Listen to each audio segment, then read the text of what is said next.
বিসমিল্লাহির রহমানির রহিম। হযরত সালমান রাদিয়াল্লাহু তাআলা আনহু বলেন, নবী করিম সাল্লাল্লাহু আলাইহি ওয়াসাল্লাম শাবান মাসের শেষ তারিখে আমাদিগকে নসিহত করিয়াছেন যে, তোমাদের উপর এমন একটি মাস আসিতেছে যাহা অত্যন্ত মর্যাদাশীল ও বরকতময়।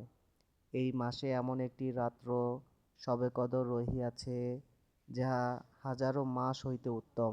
আল্লাহ তাআলা এই মাসে রোজা রাখাকে ফরজ করিয়াছেন এবং এই মাসের রাত্রগুলিতে নামাজ অর্থাৎ তারাবিহ পড়াকে সওয়াবের কাজ বানাইয়াছেন।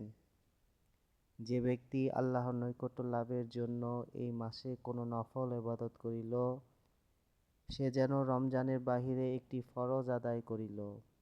আর যে ব্যক্তি এই মাসে কোনো ফরজ আদায় করিল, সে যেন রমজানের বাহিরে ৭০টি ফরজ আদায় করিল। ইহা সবরের মাস, আর সবরের বিনিময়ে আল্লাহ তাআলা জান্নাত রাখিয়াছেন। ইহা মানুষের সহিত সহানুভূতির মাস। এই মাসে মুমিনের রিজিক বাড়াইয়া দেওয়া হয়। যে ব্যক্তি কোনো রোজাদারকে ইফতার করাইবে, ইহা তাহার জন্য গুনাহ মাফি ও জাহান্নাম হইতে মুক্তির কারণ হইবে এবং সে রোজাদারের সমান সওয়াবে ভাগী হইবে। কিন্তু রোজাদার ব্যক্তির সওয়াবের মধ্যে কোনো কম করা হইবে না। সাহাবায়ে কেরাম আরজ করিলেন, ইয়া রাসূলাল্লাহ, আমাদের মধ্যে প্রত্যেকেই তো এমন সামর্থ্য রাখে না যে রোজাদারকে ইফতার করাইতে পারে। হুজুর সাল্লাল্লাহু আলাইহি ওয়াসাল্লাম ফরমাইলেন, পেট ভর্তি করিয়া খাওয়াইতে হইবে না। এই সওয়াব তো আল্লাহ তাআলা একটি খেজুর খাওয়াইলে অথবা এক ঢোক পানি পান করাইলে অথবা এক চুমুক দুধ পান করাইলেও দান করিবেন।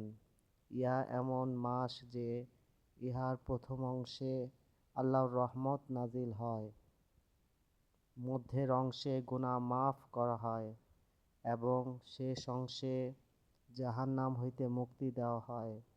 যে ব্যক্তি এই মাসে আপন গোলাম, কর্মচারী বা খাদেম এর কাজের বোঝা হালকা করিয়া দেয়, আল্লাহ তাআলা তাহাকে মাফ করিয়া দেন এবং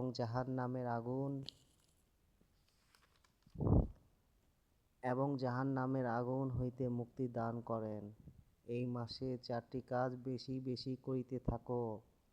তন্মধ্যে 2টি কাজ আল্লাহ তাআলার সন্তুষ্টি হাসিলের জন্য, আর 2টি কাজ এইরূপ যাহা না করিয়া তোমাদের উপায় নাই।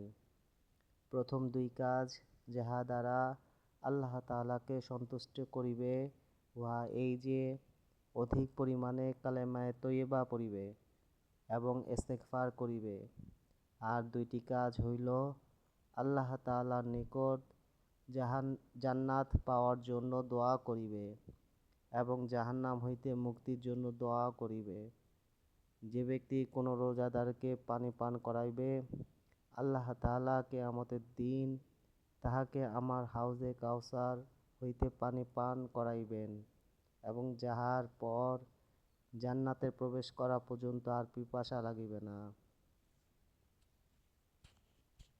উক্ত হাদিসের কোনো বর্ণনাকারী সম্পর্কে মুহাদ্দিসগণ কিছুটা বিরূপ মন্তব্য করিলেও, প্রথমত ফজিলত সম্পর্কীয় হাদিসের ব্যাপারে ওইটুকু মন্তব্য সহনীয়। দ্বিতীয়ত, এই হাদিস বর্ণিত অধিকাংশ বিষয়বস্তু অন্যান্য হাদিস দ্বারা সমর্থিত।